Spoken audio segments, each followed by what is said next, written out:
ধর্মকথা ৩৬৫ আজকের পর্বে আপনাদের সবাইকে স্বাগত। আজকের আমাদের কাহিনীর নাম সন্দেহের বিষ।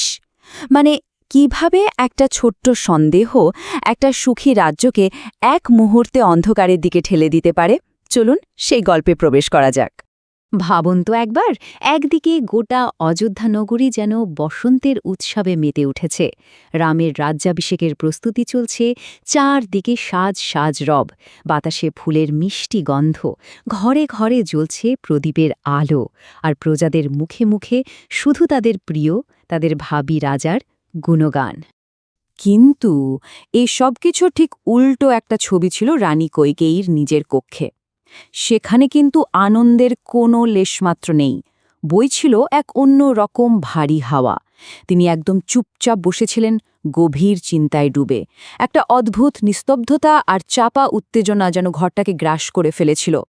আর ঠিক এখানেই গল্পের আসল সংঘাতটা শুরু হচ্ছে। একদিকে রাজ্যের সীমাহীন আনন্দ, আর অন্যদিকে একটা অন্ধকার কোণায় জন্ম নিচ্ছে এক গভীর ষড়যন্ত্র। এই দুই বিপরীত ছবি কিন্তু আজকের কাহিনীর মূল ভিত্তি।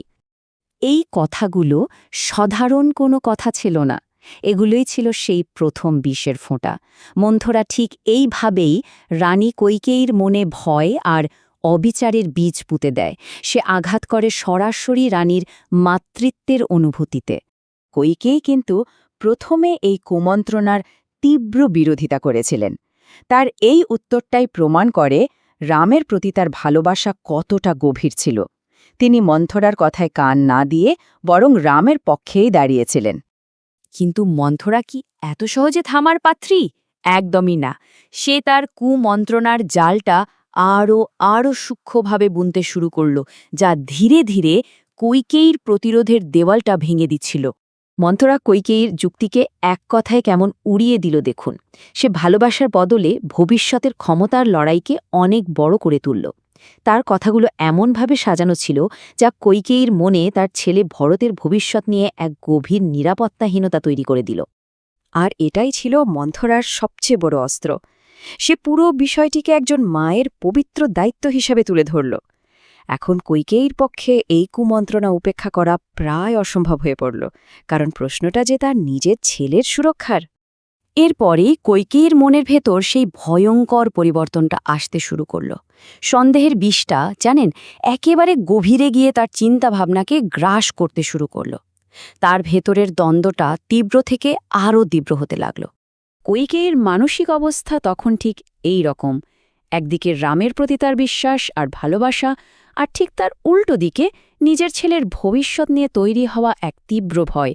তার মনটা এই দুই চিন্তার মধ্যে পড়ে ছিন্ন ভিন্ন হয়ে যাচ্ছিল।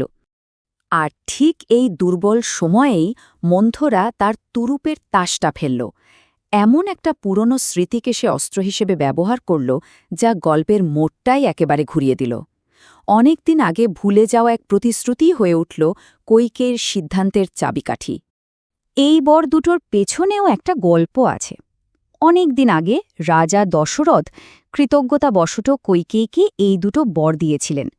কৈকেয়ী কিন্তু কোনোদিনও তা চাননি, কিন্তু আজ সেই অব্যবহৃত প্রতিশ্রুতি অযোধ্যার ভাগ্য নির্ধারণ করতে চলেছে। হ্যাঁ, এই দুটো বর, এটাই ছিল মন্থরার পুরো ষড়যন্ত্রের মূল ভিত্তি। সে কৈকেয়ীকে মনে করিয়ে দিল তার হাতে এমন দুটো অস্ত্র আছে যা দিয়ে সব হিসেব নিকেশ বদলে দেওয়া সম্ভব। মন্থরার পরিকল্পনাটা ছিল একেবারে নিখুঁত আর তেমনই ভয়ঙ্কর।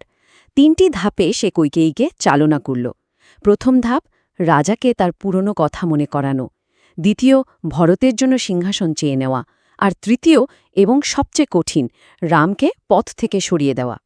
এভাবেই কিন্তু সেই ভয়ঙ্কর ঝড়ের মেঘ জমতে শুরু করল। যে শান্তি, যে আনন্দ অযোধ্যাকে ঘিরে রেখেছিল, তা এক মুহূর্তের মধ্যে ভেঙে পড়ার মুখে এসে দাঁড়াল। দৃশ্যটা একবার ভাবুন তো।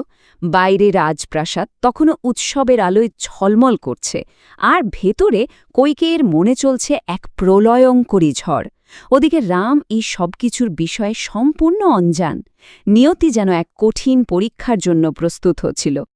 এখন সবচেয়ে বড় প্রশ্ন এটাই, কৈকেয়ী কি শেষ পর্যন্ত মন্ত্রার কথায় প্রভাবিত হয়ে রাজা দশরথের কাছে সেই ভয়ঙ্কর বর দুটো চেয়ে বসবেন?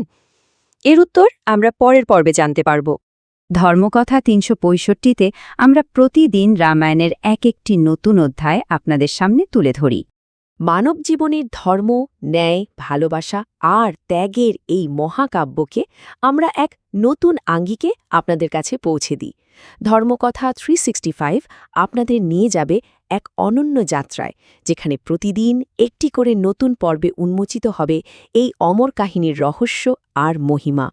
চলুন আমরা সবাই মিলে একসাথে শুরু করি এই পবিত্র যাত্রা, রাম, সীতা, লক্ষ্মণ ও হনুমানের চিরন্তন কাহিনীর পথে। প্রতিদিন এই যাত্রার সঙ্গী হতে ধর্মকথা 365 চ্যানেলটি সাবস্ক্রাইব করে অবশ্যই আমাদের সঙ্গে থাকবেন। ধন্যবাদ।